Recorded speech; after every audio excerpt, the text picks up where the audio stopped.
नमस्कार साथियों, स्वागत है आपका स्काई एकेडमी 360 में। तो कैसे हैं दोस्तों? आशा करता हूँ अच्छे होंगे। तैयारी आप लोग के अच्छे से चल रही होगी। तो दोस्तों, जैसा कि हम लोगों ने जीएस का जो क्वेश्चन पेपर था, जीएस पेपर 1 का, जो कि यूपी पीसीएस में पूछा गया था इस बार, वो हम लोग डिस्कस कर रहे थे। तो उसमें हमने क्वेश्चन नंबर 100 तक, जो 100 नंबर को जितना भी क्वेश्चन थे 100 नंबर तक, वहाँ तक हमने अच्छे से डिस्कस किया था। और उससे रिलेटेड जितने भी इन्फॉर्मेशन था, कहाँ कहाँ से आपको क्वेश्चन पूछा जा रहा, कौन कौन से टॉपिक से पूछा जा रहा, खासकर देखेंगे तो हिस्ट्री, जो हमारा इतिहास है वहाँ से, चाहे वो हिस्ट्री हो, ज्योग्राफी हो, पॉलिटी हो, जो हमने क्लास में पढ़ाया है। और अच्छे से यूट्यूब पर वो सारा लेक्चर आपको, जो स्काई एकेडमी 360 के नाम से, वहाँ पर सारा लेक्चर आपको फ्री में अवेलेबल है। वो आप देखिएगा तो एक भी क्वेश्चन आपका हिस्ट्री, ज्योग्राफी या बोल सकते हैं पॉलिटी से नहीं छूटेगा। तो वो सारा चैप्टर भी हमने पढ़ाया। और जो जो इम्पोर्टेंट, जैसे सोशल बोल सकते हैं कि सेक्टर से रिलेटेड है, या बोल सकते हैं सोशल रिफॉर्म से जितने भी रिलेटेड हैं, चाहे वो आपको मेडिएवल हिस्ट्री से हो, चाहे वो आपको एंशियंट हिस्ट्री से हो, वो सारा लेक्चर हमने क्या किया है, कंप्लीट किया है। तो क्वेश्चन आपको वहीं से पूछा जा रहा है। कुछ इसमें अलग ऐसा नहीं कि कुछ अलग क्वेश्चन, क्योंकि स्टैटिक सब्जेक्ट है। इसमें स्टैटिक में क्या होता है कि कुछ डिफरेंस नहीं होता है। सभी सभी सारे एग्जाम में आपको कोई इजी और कोई हार्ड इसमें नहीं होता है। स्टैटिक में, स्टैटिक में क्या है कि जो आपसे यूपीएससी में वो चीज़ पूछा जा सकता है, वो चीज़ आपको बिहार एसआई में ही पूछा सकता है। इसलिए यहाँ से आपको ये पता लगाना पड़ेगा कि किस तरह का क्वेश्चन आज के समय में एग्जाम में सेट किया जा रहा है। क्योंकि जो सेट किया था क्वेश्चन, वो ऐसा नहीं कोई टीचर के द्वारा ही किया था या कोई प्रोफेसर के द्वारा। वो प्रोफेसर चाहे वो एसआई का सेट कर रहे हैं क्वेश्चन, चाहे वो किसी यूपीपीसीएस का सेट कर रहे हैं। तो इस तरह का क्वेश्चन का एक पैटर्न है। तो इसलिए हमने पीवाईक्यू सॉल्व कर रहे हैं, तो पीवाईक्यू की तरफ इसको आप मानना है। 2025 का सबसे जो इम्पोर्टेंट क्वेश्चन है, क्योंकि अभी लेटेस्ट ये एग्जाम हुआ है। तो इससे रिलेटेड जितना भी आपका नया एग्जाम, कुछ अलग एग्जाम होने वाला है, जो आगे होने वाला है, तो यहाँ से क्वेश्चन आपका पूछने का चांस बनता है। यहाँ से आपको कुछ इंसाइट लेना है। तो चलिए, हमने 100 क्वेश्चन नंबर 100 तक हमने क्या किया था, डिस्कस किया था। जिसमें हमने देखा था सोडियम, पोटेशियम, कॉपर या आयरन का एक क्रोनोलॉजिकल ऑर्डर आपको इसमें बताना है कि किस तरह से हमारे शरीर में कितनी मात्रा में कौन सा उपलब्ध है, कौन सा शरीर में प्रेजेंट है, किस मात्रा में बॉडी में, वो बताना। तो वहां तक हमने क्या किया था, डिस्कस कर लिया था। तो साइंस से रिलेटेड बहुत सारे जनरल साइंस से रिलेटेड क्वेश्चन है, जो कि आपको क्या करना है, याद रखना है। अगला देखिए, हमारा जो क्वेश्चन है, क्वेश्चन नंबर 101, जिसमें पूछा गया वो क्या, कि जो consider the following committee relating to the poverty and arrange their formation in correct chronological order. तो ये है कि क्रोनोलॉजिकल ऑर्डर में आपको जो सजाना है, किसमें काल क्रमानुसार क्रम में सजाना है। तो ये सब जो जितना भी कमिटी आपको दिख रहा है, ये कमिटी बहुत इंपॉर्टेंट है। ये समझिए एक तरह से जो क्वेश्चन ये इकोनॉमी का है, जो अर्थशास्त्र का ये क्वेश्चन है, और ये बेसिक एनसीईआरटी में दिया गया है। ये कोई ज़्यादा हार्ड नहीं है। आपको याद रखना है कि कब कब कौन सा कमिटी बना था। और ये कमिटी का सबसे जो इम्पोर्टेंट जो बात है, जो आपको याद रखना है, कि ये सब सारा जो कमिटी, ये पॉवर्टी को रिलेटेड, जो गरीबी का जो स्तर होता है, किस तरह से गरीबी को मेजर करना चाहिए, मापदंड जो बताया जाता है गरीबी को लेकर, पॉवर्टी लाइन को लेकर, वो चीज़ बताया जाता है कमिटी के बारे में। तो ये सब कमिटी, जैसे लकड़ा वाला यहाँ पर कमिटी है, लकड़ा वाला कमिटी, रंगराजन समिति, तेंदुलकर कमिटी, और क्या है, दंडेकार और रथ कमिटी। तो ये सब सारा जो कमिटी, इसमें पूछा गया कौन सा पहले बना, कौन सा बाद बना। तो वो आपको क्या करना, क्रोनोलॉजिकल ऑर्डर में यहाँ पर सजाना है। तो सबसे पहले अगर दंडेकार कमिटी की या रथ कमिटी की अगर बात करेंगे यहाँ पर, तो ये 1971 में हुआ था। कब हुआ था? ये 1971 में हुआ था। ये चीज़ आपको ध्यान रखना है। तो डेट से याद रखिएगा। तो ये बेसिक एनसीईआरटी का क्वेश्चन, अगर एनसीईआरटी आपने पढ़ा होगा तो ये क्वेश्चन आपसे सॉल्व हो जाएगा। फिर अगर देखिए लकड़ा वाला कमिटी, जो लकड़ा वाला यहाँ पर कमिटी है, ये 1993 में बना था। ये जो लकड़ा वाला आप देख रहे हैं, 1993 में बना था। सबसे पहला कमिटी ये दांडेकर और रथ कमिटी यहाँ पर आपको बना था। फिर अगर देखें यहाँ पर, तो तेंदुलकर कमिटी देखें तो 2009 में बना था। ये तेंदुलकर कमिटी 2009 में बना था। और ये रंगराजन कमिटी, जो कि सबसे लेटेस्ट कमिटी बना है, इसी का रिपोर्ट अभी भी हम लोग क्या करते हैं, फॉलो करते हैं। पॉवर्टी को लेकर, गरीबी का जो पूरा मापदंड को लेकर, उसी से पॉलिसी बनाया जाता है सरकार के द्वारा। तो ये जो रंगराजन कमिटी है 2012 में बना था। लेकिन रिपोर्ट को फिर मतलब कि आपको लाया गया, क्योंकि गवर्नमेंट वहाँ पर चेंज हुआ था 2014 में। तो फिर इस रिपोर्ट को अब 2014 में मेनली गवर्नमेंट के द्वारा यूज किया गया, उसको उपयोग में लाया गया। तो ये चीज आपको ध्यान रखना। सबसे पहला कौन था? डनेरकर। तो आपका जो 4 है, ये मतलब ये दोनों ऑप्शन में आपको क्या करना है, 50-50 में आना है। तो सबसे पहले आपको 4 में डनेरकर रथ कमेटी हो गया। उसके बाद कौन सा है? फर्स्ट नंबर है। तो फर्स्ट नंबर 4-1, तो ये दोनों में दिया गया, कॉमन है। 3-2 में आपको देखना, 3-2 में सबसे पहला कौन था हमारा? तेंदुलकर कमेटी, 3 नंबर था। तो ये डी ऑप्शन आपका क्या हो जाएगा यहाँ पर, सही हो जाएगा। तो इस तरह से आपको कंक्लूजन पर आना है। पहले आपको 50-50 करके आना, उसके बाद देखेंगे 2 ऑप्शन में आपको थोड़ा सा वहां पर आपको सही करना, तभी जाकर आप इस चीज को बना पाएंगे। तो चारों ऑप्शन आपको पता होना चाहिए। आज के एग्जाम में ऐसा हो रहा है कि दोस्तों, कि अब सारा ऑप्शन आपको पता होना चाहिए। एक ऑप्शन से आप आंसर नहीं निकाल सकते हैं। तो आपको जानकारी होना चाहिए। इसलिए थोड़ा सा वन लाइनर की तरफ कम भागे। जो बेसिक है, जो फाउंडेशन है, उसको आप अच्छे से करें, तभी जाकर आपसे बनेगा। खासकर जो एनसीईआरटी होता है, काहे कि हमने जितना भी कोर्स दिया उसमें मेनली एनसीईआरटी के ही पढ़ाया। चाहे वो हिस्ट्री हो, उसमें भी एनसीईआरटी को ज़्यादा मतलब कि फोकस किए हैं, प्लस चाहे पॉलिटी हो, तो एनसीईआरटी से आपको क्वेश्चन बहुत ज़्यादा देखने को मिलेगा। उसी तरह हमारा अगला अगला क्वेश्चन देखें जो कि पॉलिटी का है, तो ये भी आपको 8वीं सूची से, आप जानते हैं कि जो सूची शेड्यूल होता है वो भी हमने बताया था, याद करने का तरीका बताया था। तो 8 शेड्यूल में क्या होता है दोस्तों, उसमें 22 लैंग्वेज, जो 22 भाषा को उसमें क्या किया गया, डाला गया 8 शेड्यूल में। तो पूछा इसमें जा रहा है कि कौन सा इसमें नहीं है, कौन सा इसमें इंक्लूड नहीं है, तो ये चीज आपको यहाँ पर क्या पूछा गया, नॉट इंक्लूडेड। तो इसमें क्या करना आपको, सबसे पहले मैंने बताया था कि अगर नॉट लिखा रहता है तो आपको डायरेक्टिव जो वर्ड है वो आपको पढ़ना है, जो क्वेश्चन का जो होता है डायरेक्टिव और नॉट इंक्लूडेड, तो इसको आपको यहाँ पर क्या करना है, गोला लगा लेना है या इसको हाईलाइट कर दीजिए, तभी जाकर, क्योंकि क्या होता है आप जल्दबाजी में क्वेश्चन पढ़ेंगे और सीधे देख लेंगे विच फ्लोइंग लैंग्वेज 8 शेड्यूल, आप सीधे कंक्लूजन पर आ जाएंगे, तो वो नहीं होना चाहिए, उससे बहुत क्वेश्चन भी आपका गलत होगा और मेरिट लिस्ट से भी आप बाहर हो जाइएगा। तो जो 8 शेड्यूल है जो इंडियन कॉन्स्टिट्यूशन का, उसमें आप जानते हैं कि ये जो 8वां हमारा जो सूची 8 शेड्यूल है, इसमें कितना है, 22 लैंग्वेज है, कितना है, 22 जो भाषा है उसको यहाँ पर डाला गया है, जिसमें आप देखेंगे नेपाली भी है, ये भी डाला गया है, ये डोगरी भी डाला गया, बोडो भी डाली, भोजपुरी है, इसको लेकर अभी बहुत ज़्यादा विवाद चल रहा है कि भोजपुरी को भी डाला जाए, लेकिन उसको एक तरह से भाषा का रूप नहीं दिया जा रहा है, भाषा उसको नहीं माना जा रहा है, क्योंकि एक क्षेत्रीय भाषा, अगर क्षेत्रीय भाषा को हम देने लगे तो बहुत सारा लैंग्वेज है तो उसको भी डालना पड़ेगा, तो इस पर अभी मतलब मंजूरी नहीं मिला है, लेकिन इसको लेकर बहुत सारा चर्चा चलते रहता है न्यूज़ में, तो आपको ध्यान रखना है। तो भाषा से रिलेटेड जो 8 शेड्यूल से रिलेटेड बहुत सारा क्वेश्चन आप देखेंगे कि बीपीएससी में 20 साल पूछा गया था इस 8 शेड्यूल को लेकर, तो ये इंपॉर्टेंट है आपका जो पॉलिटी का क्वेश्चन, ये सिंपल है, मतलब कि शेड्यूल सूची सबसे पहला क्लास में हमने सूची के बारे में ही पढ़ा, तो ये चीज़ आपको ध्यान रखना। तो भोजपुरी इसमें नहीं होगा, तो ओनली 4 ऑप्शन इस क्या क्या है, इसका गलत है।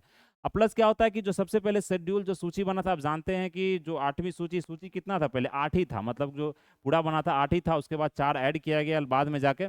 तो ये जो 8वीं सूची में अगर देखेंगे दोस्तों, इसमें 22 जो भाषा है, तो ये कब कब भाषा, पहले ये 14 भाषा इसमें डाला गया था, फिर 8 भाषा को लास्ट में डाला गया, मतलब कॉन्स्टिट्यूशनल अमेंडमेंट से। तो नेपाली को देखेंगे तो ये अलग मतलब अमेंडमेंट से डाला गया था, फिर अगर डोगरी देखेंगे, बोडो देखेंगे, तो ये लेटेस्ट आपको, जैसे मैथिली भी देखेंगे तो मैथिली भी हमारा क्या है इसमें 8वीं सूची में है।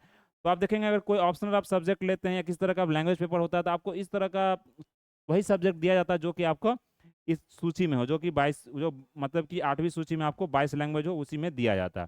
तो ये चीज़ आपको यहाँ पर ध्यान रखना है। तो अगर देखें 8 शेड्यूल में यहाँ देखें तो नेपाल को, नेपाली जो लैंग्वेज उसको 71st जो हमारा 71वीं जो संविधान जो संशोधन हुआ था 1992 में, उसमें इसको ऐड किया गया था, 71st 1992 में इसको ऐड किया गया था। फिर अगर डोगरी और बोडो को देखें तो ये 92nd कॉन्स्टिट्यूशनल अमेंडमेंट एक्ट जो हमारा 92nd था, कॉन्स्टिट्यूशनल अमेंडमेंट एक्ट था 2003 में, और उसमें मैथिली को भी ऐड किया गया था, ये 3-4 लैंग्वेज को ऐड किया गया था। तो ये आपको अमेंडमेंट भी याद रखना है एग्जाम में, अमेंडमेंट, क्योंकि बीपीएससी में ये नहीं पूछा गया था कौन लैंग्वेज, ये पूछा गया था कौन से अमेंडमेंट से उसे ऐड किया गया था, खासकर मैथिली के बारे में वहाँ पर पूछा गया था। फिर अगला देखें यहाँ पर 103 नंबर क्वेश्चन, इसमें पूछा गया एसिडिक और बेसिक सॉल्यूशन, ये आपका साइंस का केमिस्ट्री का क्वेश्चन है दोस्तों, जनरल साइंस का। आप जानते हैं एसिड और बेस क्या होता है, क्योंकि ये बेसिक क्वेश्चन है, आपने बचपन में मतलब 5-6 में ही इस चीज को पढ़ा होगा एनसीईआरटी में, इसलिए 6 to 12 का जो एनसीईआरटी होता है, खासकर साइंस में 6 to 10 का एनसीईआरटी वो इंपॉर्टेंट होता है। तो एसिडिक और बेसिक सॉल्यूशन क्या होता है कि जो मतलब आपका अम्लीय और क्षारीय जो विलीय, वो क्या बोलते हैं, विलियन सॉल्यूशंस को आप विलियन बोलते हैं। तो ये जो एसिड और बेस क्या होता है कि एसिड का जो आप देखेंगे तो पूरा जो स्केल होता है यहाँ पर, आप सभी जानते हैं कि 14 तक होता है, 0 से 14 तक होता है, तो 0 से यहाँ पर आप देखेंगे जो 7 तक होता है, 7 से नीचे अगर बात करें, तो यहाँ पर एसिड को अगर बात करें, यहाँ पर हम एसिड का, तो एसिड क्या होता है लेस देन 7, जो पीएच का वैल्यू क्या होता है लेस देन 7 होता है। फिर अगर बेस की बात करें तो क्या होता है, पीएच वैल्यू इसका आपको ग्रेटर देन 7 होना चाहिए। पीएच क्या होता है, पावर ऑफ हाइड्रोजन की बात करते हैं, उसको पीएच बोला जाता है, कितना H+ आयन रिलीज करता है एसिड, OH- कितना बेस रिलीज करता है, उसी हिसाब से उसका पीएच वैल्यू कैलकुलेट किया जाता है। और जो वाटर होता है, जैसे न्यूट्रल सॉल्यूशन होता है, जिसमें जैसे वाटर हो गया क्या न्यूट्रल, वो ना एसिड हुआ ना बेस हुआ, उसका पीएच अगर देखेंगे दोस्तों तो 7 होता है। तो इसमें पूछा गया कि बहुत मतलब इजी क्वेश्चन था ये, एसिड सॉल्यूशन है पीएच मोर देन 7, तो आप जानते हैं ये क्या बेस का डिफिनीशन है, इसका पीएच क्या होता है 7 से ज्यादा होता है। फिर अगर यहाँ पर देखें तो पीएच 7 से कम, ये किसका होता है एसिड का होता है। दोनों क्या है मतलब कि जो स्टेटमेंट है दोनों को क्या किया गया यहाँ पर अपोजिट यहाँ पर आपको दिया गया है, तो कंफ्यूज करने के लिए, तो ये दोनों स्टेटमेंट क्या है यहाँ पर पूछ रहा कौन करेक्ट है, तो ये दोनों क्या इनकरेक्ट है, नाइदर 1 नाइदर 2, आपको इसमें क्या होगा ऑप्शन होगा। तो ये चीज़ आपको यहाँ पर करना, इस तरह का क्वेश्चन आप गलत नहीं कर सकते, ये बहुत बेसिक है, ये सभी को आना चाहिए। एसिड बेस ये बचपन में ही सभी लोग पढ़ते हैं, क्या एसिड होता है क्या बेस होता है। फिर अगला देखें हमारा ये पॉलिटी का क्वेश्चन की बात करें, ये पूछा गया, ये थोड़ा सा बोल सकते हैं टफ लेवल है, क्योंकि यहाँ पर उतना ज़्यादा लोग याद रखते हैं, राष्ट्रपति का अगर जो आप नाम ही याद रखते हैं तो आप फॉर्मर प्राइम मिनिस्टर जो पिछले साल बने थे, जो इस साल बन रहे हैं, मतलब 2 से 3 आप याद रखते, ये नहीं कि आप पूरा मतलब 1950 के बाद पूरा आपको क्रोनोलॉजी याद रहता है। तो थोड़ा सा इसको आप मतलब उस लेवल, टफ लेवल पर इसको समझ सकते हैं। इसे पूछा गया कि जो क्रोनोलॉजिकल ऑर्डर में आपको ये चारों जो यहाँ पर जो राष्ट्रपति हैं, जो प्रेसिडेंट है, इनको सजाना है, मतलब कि किस तरह से ये कब बने थे, मतलब इनका जो टाइम पीरियड था, उस टाइम पीरियड के अनुसार आपको क्या करना है, यहाँ पर क्रोनोलॉजिकल ऑर्डर में इसको बताना है। तो सबसे पहले अगर बात करें नीलन संजीवा रेड्डी, के आर नारायण, एपीजे अब्दुल कलाम और आर वेंकट रमन, तो सभी लोग यहाँ पर किसी का नाम सुने ना सुने, लेकिन आप एपीजे अब्दुल कलाम, जिसको मिसाइल मैन जिनको यहाँ पर बोला जाता है, तो इनका नाम आपने जरूर सुना होगा। इनका बहुत सारा किताब भी आपने पढ़ा होगा, विंग्स ऑफ फायर, बहुत सारे मतलब थॉट्स भी इनका याद किया जाता है स्टूडेंट को, मतलब एक मोटिवेशनल इनका थॉट होता है, तो वो चीज़ आपको यहाँ पर ध्यान रखना है। तो जैसे अगर हम बात करें नीलम संजीवा रेड्डी की, तो ये 1977 में, ये कब इनका टाइम पीरियड था जब ये प्रेसिडेंट बने थे, 1977 से 1982 तक। फिर अगर हम बात करें के आर नारायण की, यहाँ पर बात करें तो के आर नारायण की अगर बात करें 1997 से 2002 तक। फिर अगर एपीजे अब्दुल कलाम की यहाँ पर बात करें तो इनका जो ये टाइम पीरियड था जब ये प्रेसिडेंट बने थे 2007 से 2000, मतलब 2002 से 2007 तक, ये मिसाइल मैन को कहा जाता है। जो आप अग्नि आज देखते हैं, जो मिसाइल है, जो अग्नि का जो पूरा प्रशिक्षण देखते हैं, किसी तरह का जो इंडिया के पास जो मिसाइल है वो इन्हीं के द्वारा बनाया गया था उस समय। ये चीज़ ध्यान रखिए, साइंटिस्ट भी थे, बहुत बड़े साइंटिस्ट थे। आर वेंकट रमन की अगर हम बात करें यहाँ पर तो 1987 से 1992 तक, 1987 से 1992 तक।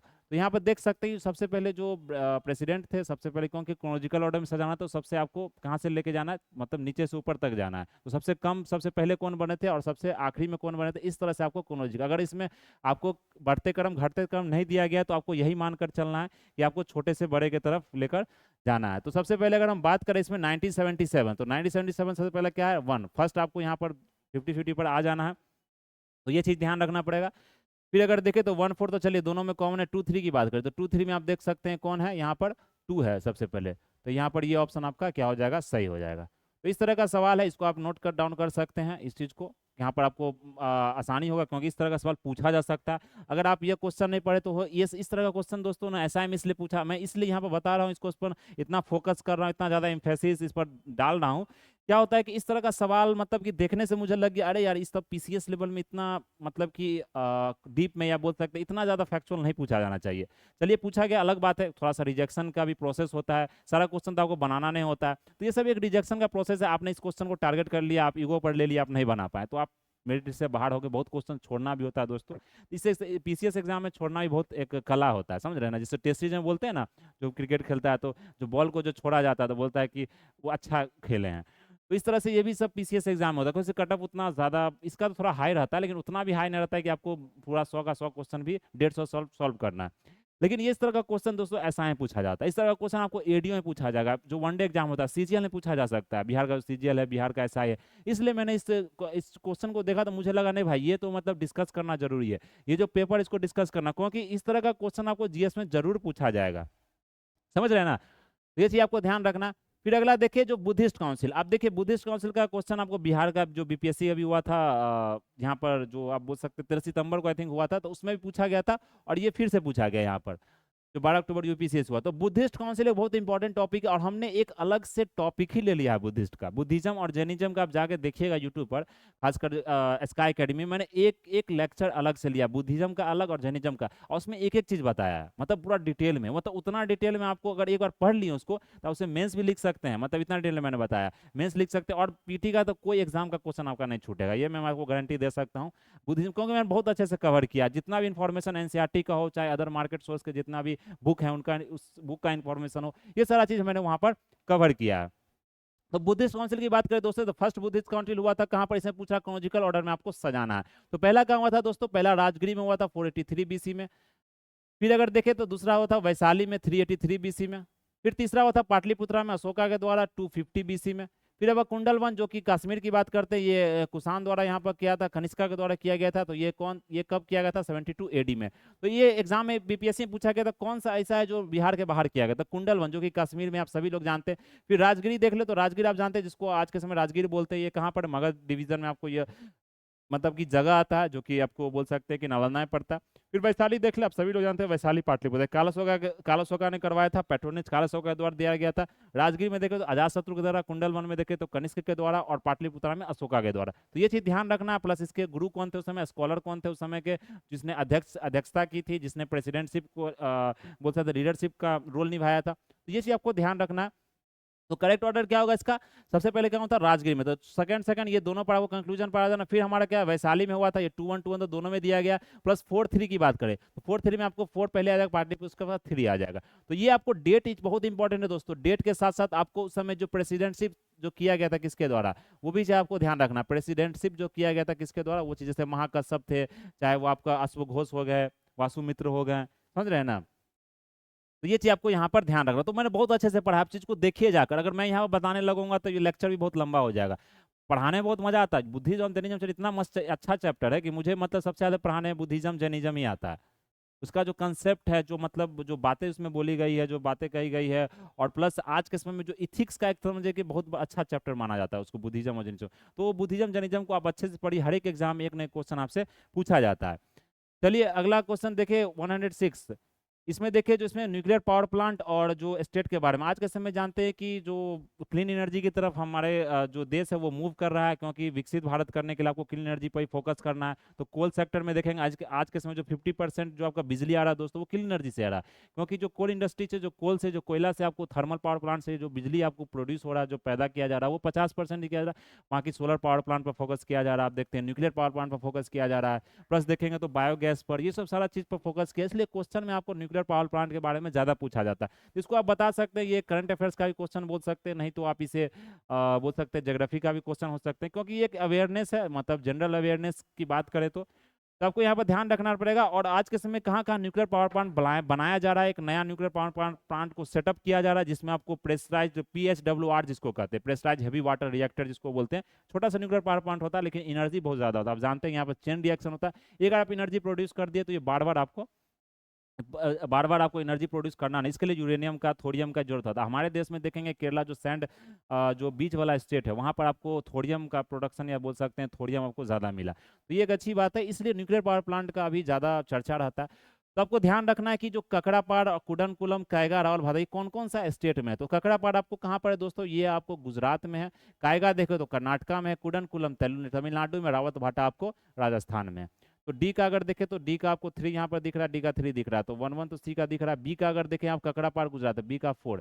आपको ये चीज़ आपको ध्यान रखना, बी का 4। चलिए, तो ये बहुत ही मतलब इंपॉर्टेंट है, बहुत ही सिंपल सा है, आपको पता होना चाहिए। अगर नहीं पता कि कौन से जगह पर कौन न्यूक्लियर प्लांट को सेटअप किया गया, तो फिर आप ये क्वेश्चन नहीं बना सकते हैं। अगला देखिए 107 नंबर। इसमें बताया गया कि बुकर प्राइज, तो बात करेंगे इंटरनेशनल बुकर प्राइज का। बहुत इंपॉर्टेंट क्वेश्चन है बीपीएससी में, जो इस साल का देखो, उसमें 2 क्वेश्चन पूछा गया था इंटरनेशनल। अब मैंने इस तरह का करंट अफेयर्स में लिया है, जहाँ पर मैंने इंटरनेशनल बुकर प्राइज के बारे में, अवार्ड्स के बारे में, स्पोर्ट्स का अवार्ड रिलेटेड जितने भी अवार्ड्स थे, वो सारा अवार्ड्स, प्राइजेस, नोबेल प्राइजेस, ये सारा चीज़ पढ़ाया था, और वहाँ से क्वेश्चन पूछा गया है। तो आप करंट अफेयर्स का भी जो लेक्चर लिया जाता है दोस्तों, भले वो 30 मिनट 35 मिनट का हो गया, 25 मिनट का हो गया, लेकिन आपको देखना है, वन लाइनर की तरफ आपको मूव नहीं करना। क्या होता है कि स्टेटमेंट आपको ज़्यादा दिया जाता है, तो आप वन लाइनर की तरफ आप पढ़ लिए और उसमें कुछ मिलेगा नहीं आपको, समझ रहे हैं। इसलिए थोड़ा सा डिटेल में पढ़ने की कोशिश कीजिए। 10 मिनट ज़्यादा ही लग रहा है, लेकिन कम से कम आपको नॉलेज अच्छा मिल रहा है, क्वालिटी, आपको एजुकेशन भी क्वालिटी होना चाहिए। अब एक लाइनर पढ़ के आप निकल जाएगा, उससे एग्जाम आपका क्लियर नहीं होगा।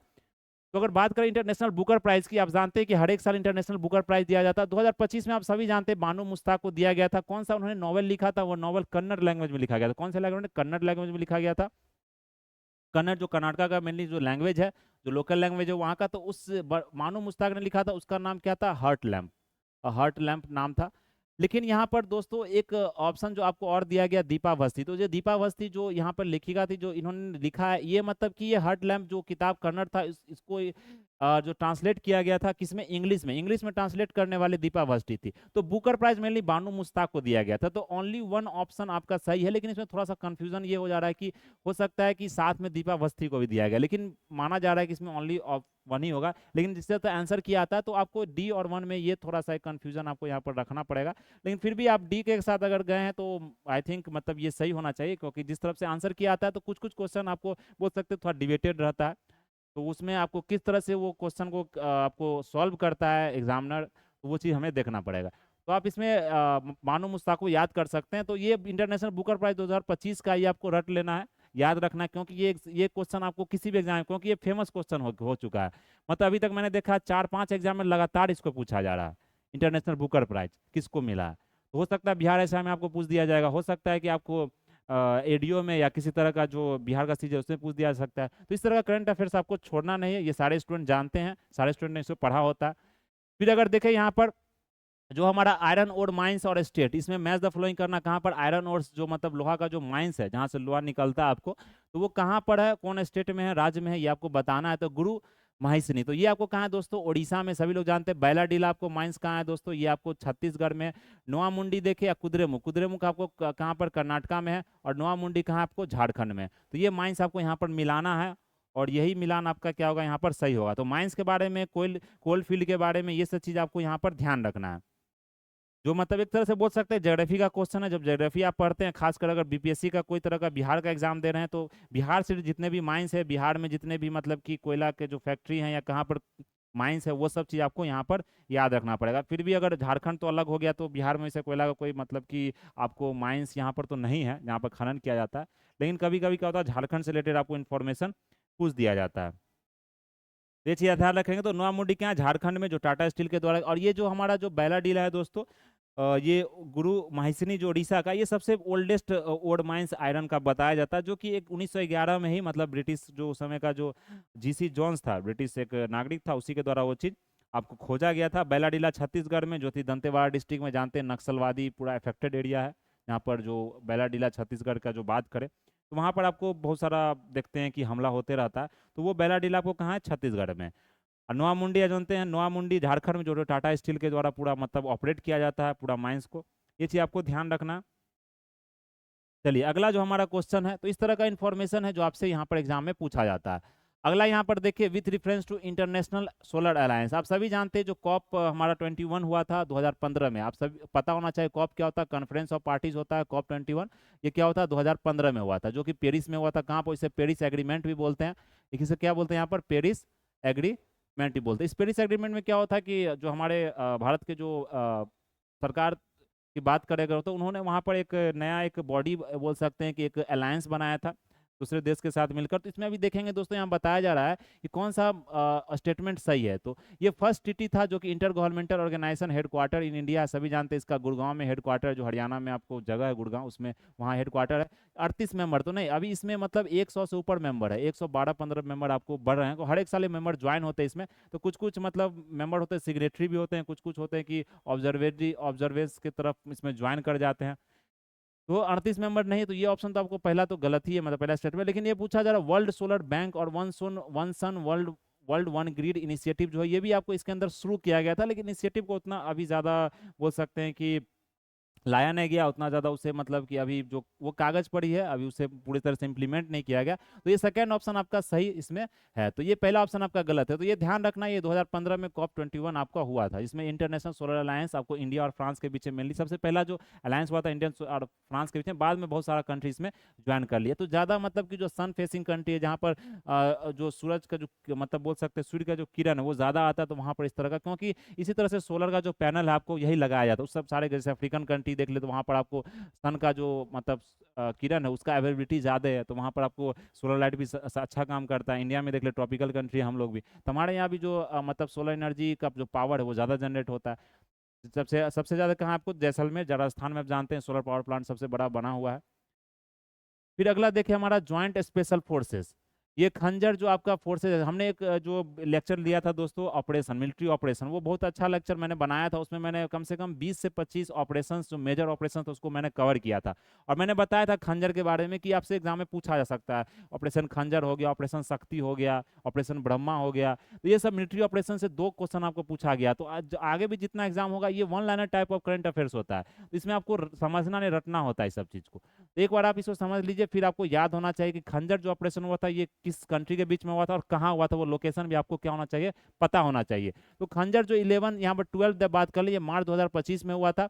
इंडिया और किसके बीच में हुआ था, यहाँ पर किर्गिस्तान के बीच में हुआ था। खंजर किसके हुआ था, इंडिया और किर्गिस्तान के बीच में हुआ था। ये चीज आपको यहाँ पर क्या करना है, याद रखना है।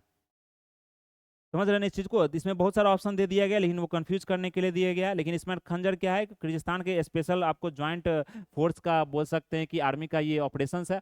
और इसमें क्या होता है कि यहाँ पर बोल सकते हैं हुआ कहाँ था ये आपको हिमाचल प्रदेश में हुआ था। कहाँ पर हुआ था? हिमाचल प्रदेश में होता है। ये भी चीज़ आपको जगह याद रखना है। कभी कभी क्या होता है कि जो वेन्यू है जहाँ पर ये एक्सरसाइज किया जाता है मिलिट्री ऑपरेशन का, वो भी आपसे पूछा। मिलिट्री एक्सरसाइज में क्या होता है दोस्तों कि मतलब 2-3 देश के बीच में ये इसलिए होता है क्योंकि जो आपके पास कुशल है, जो आपके पास स्किल है, उस स्किल को आप सिखाते हैं अगले मतलब जो फोर्सेस हैं अलग कंट्री के, दूसरे कंट्री के, उनका स्किल आप भी सीखते हैं। तो एक स्किल का एक्सचेंज होता है, एक सॉफ्ट पावर बोल सकते हैं, एक मिलिट्री का एक्सचेंज होता है। तो उसमें क्या होता है कि दोनों देश को फायदा होता है, समझ रहे हैं ना? तो आपको भी कुछ नया सीखने को मिलता है, उसके फोर्सेस को, उसके भी सेना को कुछ नया सीखने को मिलता है।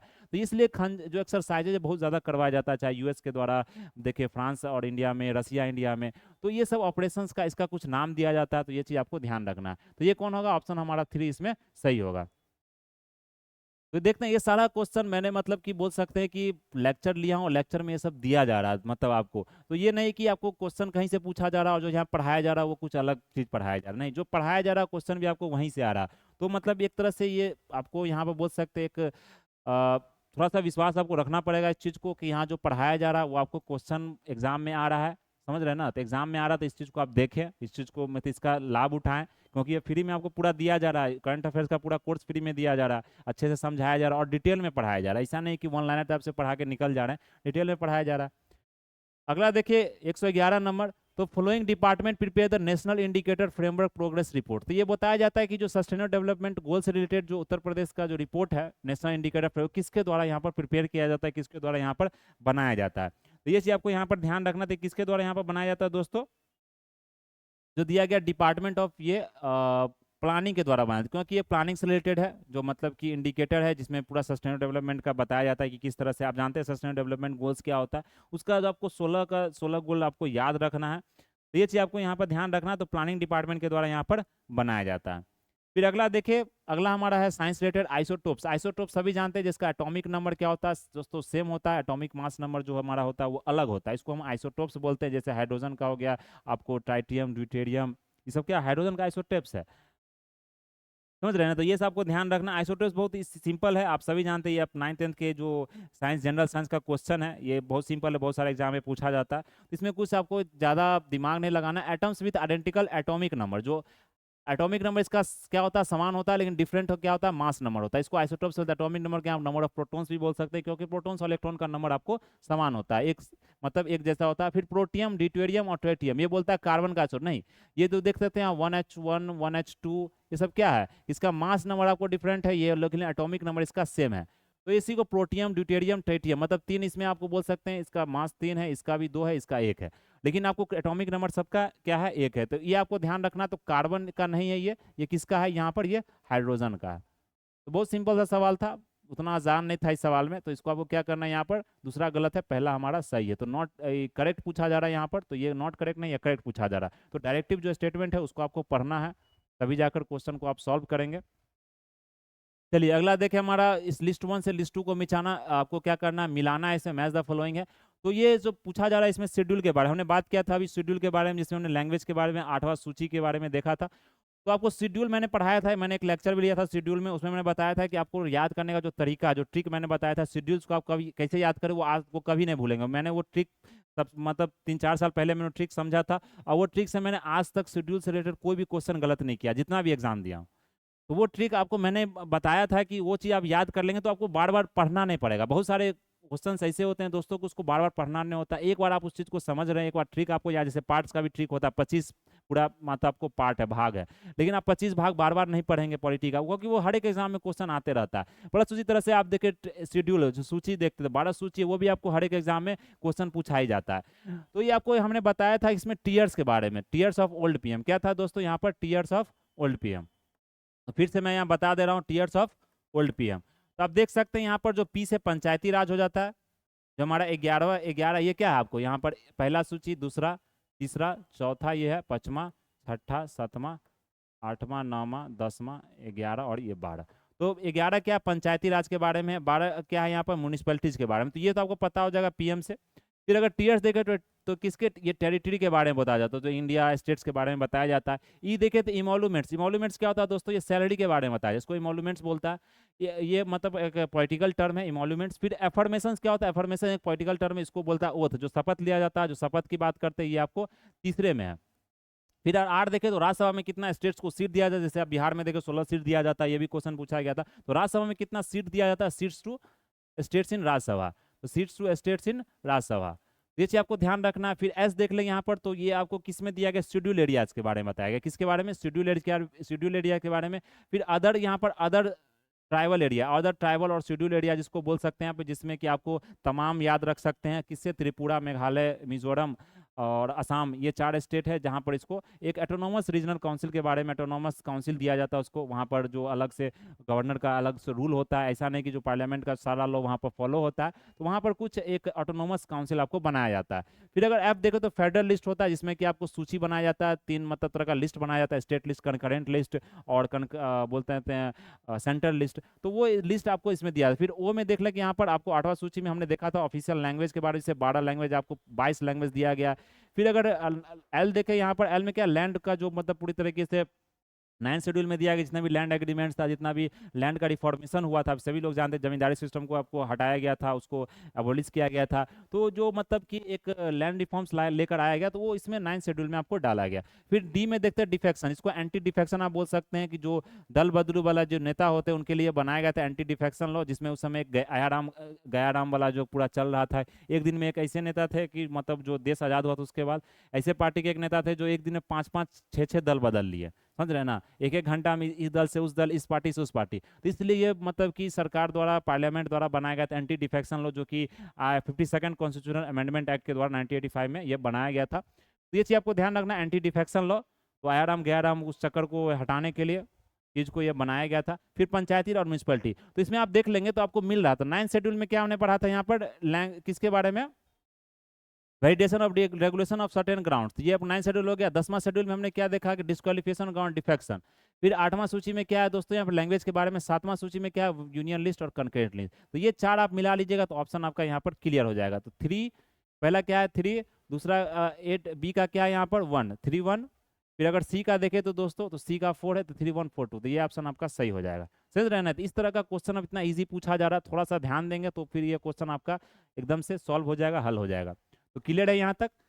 चलिए अगले क्वेश्चन की तरफ बढ़ते हैं। Which of the following states sites were obtained by the British East India Company under the treaty of Sugauli. अब ट्रीटी ऑफ जो सुगौली हुआ था दोस्तों, ये 1816 में हुआ था, एंग्लो नेपालीज का जो वार हुआ था इसमें। इसी के बाद देखेंगे आपको जो वहाँ के गोरखा रेजिमेंट को बनाया गया था, वहाँ के जो गोरखा थे, क्योंकि वो बहुत ही मतलब शक्तिशाली वहाँ के सेना माना जाता था उनको, तो उनको ब्रिटिश ने अपना रेजिमेंट में रखना शुरू कर दिया। तो 1860 में ये ट्रीटी ऑफ सुगौली हुआ था, किसके बीच में, नेपाल और ब्रिटिश के बीच में, जो अंग्रेज के बीच में हुआ था। तो इसमें क्या किया था, किस किस क्षेत्र को ब्रिटिश ने क्या किया, अपने अंदर में रख लिया, अपने अंदर में साइट्स को बोल सकते, जो क्षेत्र था उसको ब्रिटिश ने अपने अंदर में एनेक्स कर लिया, कंट्रोल कर लिया, वो आपसे यहाँ पर पूछा जा रहा है। तो अगर यहाँ देखें तो इसमें ब्रिटिश ने क्या किया था, एंग्लो नेपाली वार 1814 से 16 के बीच में था। 16 में ट्रीटी सुगौली साइन हुआ था, ये याद रखना, ट्रीटी ऑफ सुगौली। तो ब्रिटिश कंट्रोल के अंदर में कौन आया था, कुमाऊं आया था, गढ़वाल आया था और सिक्किम एरिया आया था। कुमाऊं, गढ़वाल और सिक्किम एरिया इसके अंदर में आपको कंट्रोल में आया था। तो ये चीज आपको ध्यान रखना है। लेकिन काठमांडू आपको नेपाल के साथ ही रहा, तो पहला ऑप्शन गलत है, ये काठमांडू को ब्रिटिश ने नहीं हथियाया था, इसको ब्रिटिश ने कब्जे में नहीं लिया था, तो पहला जो ऑप्शन होगा ये आपका गलत हो जाएगा। इसमें 2 3 4 होगा, शिमला, रानीखेत और नैनीताल ब्रिटिश ने क्या किया था, अपने कब्जे में ले लिया था। तो ये चीज आपको यहाँ पर ध्यान रखना है, समझ रहे हैं ना। तो जो ऑप्शन हमारा सी है 2 3 4, ये चीज आपको यहाँ पर ध्यान रखना। चलिए अगला देखें, यहाँ पर जो हमारा 115 है, पूछा जरा स्वावलंबिनी। स्वावलंबिनी क्या है दोस्तों, एक वुमेन इंटरप्रेन्योरशिप प्रोग्राम है जो कि नॉर्थ ईस्ट स्टेट में आपको चलाया जा रहा है। इसमें किसके द्वारा चलाया जा रहा है, ये स्वावलंबिनी जो योजना है किसके द्वारा चलाया जा रहा है, मिनिस्ट्री ऑफ स्किल। क्योंकि ये वुमेन को मतलब कि बोल सकते हैं महिलाओं को मतलब एक तरह से प्रमोट करने के लिए, महिलाओं को सशक्त करने के लिए, सशक्तिकरण का एक पूरा योजना है जो चलाया जा रहा है, जिससे महिलाओं को यह बताया जा रहा है कि आप लोग भी बिजनेस कीजिए। जो आप जानते हैं वुमेन जो इंटरप्रेन्योरशिप प्रोग्राम है, महिला का जो जितना भी जो उद्योग है, जो लघु उद्योग है, उसको प्रमोट करने के लिए, उसको एमएसएमई सेक्टर में इस चीज को प्रमोट किया जा रहा है। तो ये सरकार के द्वारा किया जा, आज के समय ये ज्यादा हो रहा है। तो इसमें सरकार पूछा जा रहा है कि जो स्वावलंबनी योजना है, एक योजना है दोस्तों, जो कि नॉर्थ ईस्ट के जितने भी महिला हैं जिनको इंटरप्रेन्योरशिप का प्रोग्राम, उनको स्किल दिया जाता है, तो उसमें किसके द्वारा ये किया जा रहा है, तो ये किया जा रहा है दोस्तों यहाँ पर जो किया जा रहा है किसका, तो मिनिस्ट्री ऑफ माइक्रो स्मॉल, क्योंकि ये कि एमएसएमई से रिलेटेड ये आपको है, तो इसमें आपको ministry of micro small and medium enterprises के द्वारा यहाँ पर किया जा रहा है, तो ये चीज़ आपको यहाँ पर ध्यान रखना है। चलिए अगला देखिए हमारा यहाँ पर, जो अगला हमारा क्वेश्चन क्या है यहाँ पर, which of the following rivers falls into Arabian sea. आप जानते हैं कि रिवर दो तरफ आपको क्या करती है, वहाँ पर फॉल करती है, गिरती है, आपको मिलती है जाके, तो एक होता है बे ऑफ बंगाल रीजन में, बे ऑफ बंगाल में जो कि आपका इंडियन ओशियन है, एक हो जाता है आपका किसमें, अरेबियन सी में, जो कि आपको ईस्टर्न नॉर्थ बोल सकते हैं वेस्टर्न साइड है अरेबियन सी। आप सभी लोग जानते हैं, आपने मैप भी देखा होगा, इंडिया का जो मैप है हमारा, तो एक रफ मैप आप ड्रॉ कर सकते हैं यहाँ पर, जो हमारा रफ मैप है, एक देख सकते हैं इस चीज़ को, रफ मैप हम यहाँ ड्रॉ कर रहे हैं, तो वो पूरा एक्चुअल मैप नहीं है, रफ मैप कर सकते हैं, एक्चुअल मैप बनाने में थोड़ा सा टाइम लगता है दोस्तों, टाइम को बचाने के लिए ये मैप ड्रॉ किया जा रहा है, फिर भी सही है, थोड़ा सा बोल सकते हैं 3D में थोड़ा सा उल्ट टेढ़ा हो गया, लेकिन फिर भी सही है। तो ये आपको यहाँ पर जानते हैं जम्मू कश्मीर का लद्दाख का पूरा पार्ट है, तो यहाँ पर ये देख सकते हैं, ये आपको क्या है, अरेबियन सी है, ये क्या आपका अरेबियन सी है, आप देख सकते हैं यहाँ पर क्या, बे ऑफ बंगाल, जो कि आपको जानते हैं ये पूरा इंडियन ओशियन है, ये पूरा इंडियन ओशियन, ये पूरा आप देखते हैं यहाँ पर पूरा इंडियन ओशियन है, तो ये बे ऑफ बंगाल है। तो बहुत सारे जो नदी है 90% 95% जो नदी है वो आपको संगम करती है, वो आपको मिलती कहाँ पर है, गिरती है बे ऑफ बंगाल में।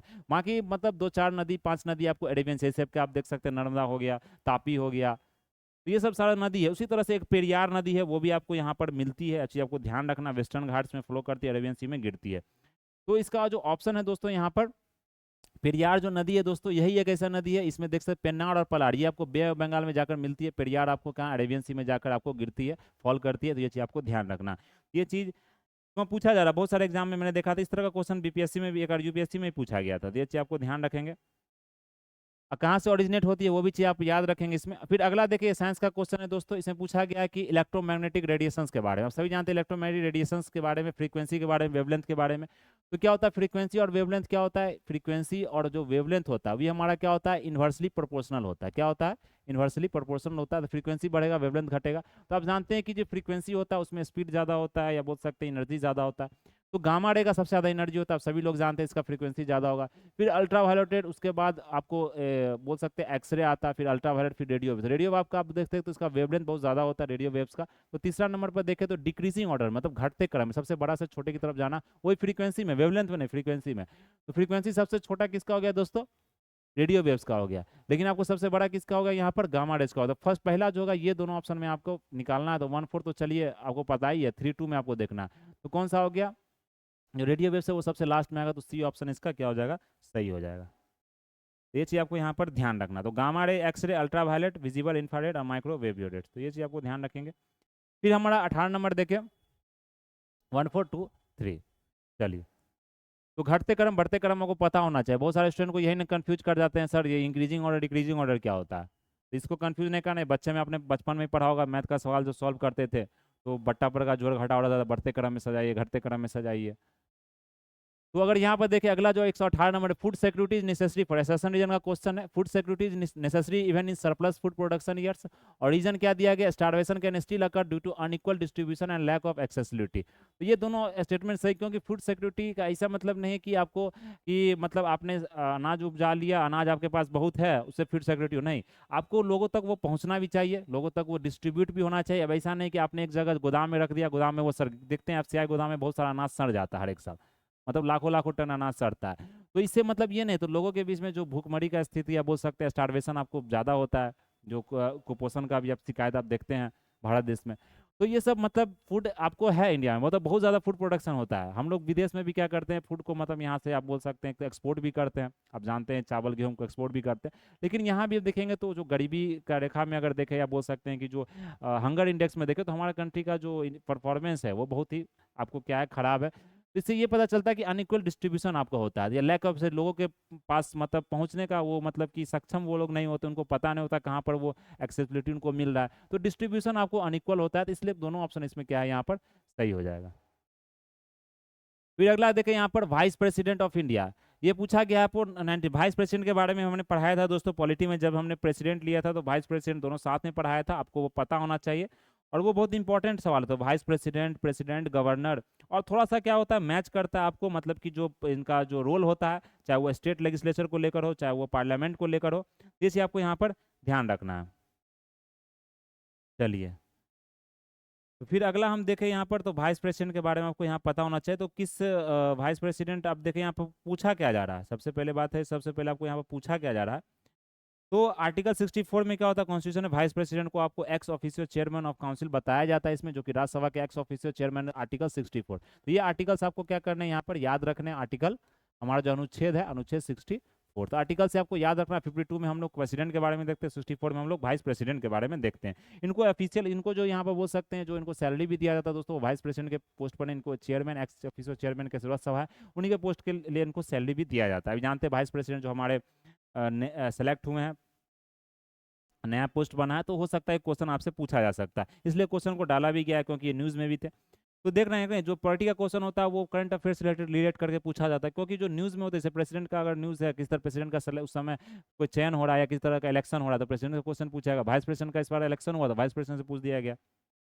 ये चीज़ ध्यान रखना चाहिए। चीफ मिनिस्टर का इलेक्शन बिहार में हो रहा था, चीफ मिनिस्टर से रिलेटेड आपको सवाल पूछ दिया जाएगा, तो आप बोलेंगे कहाँ से पूछ दिया गया। तो ये जिस तरह का करंट अफेयर्स रहता है उसी को जीएस से रिलेट करके पूछा जाता है।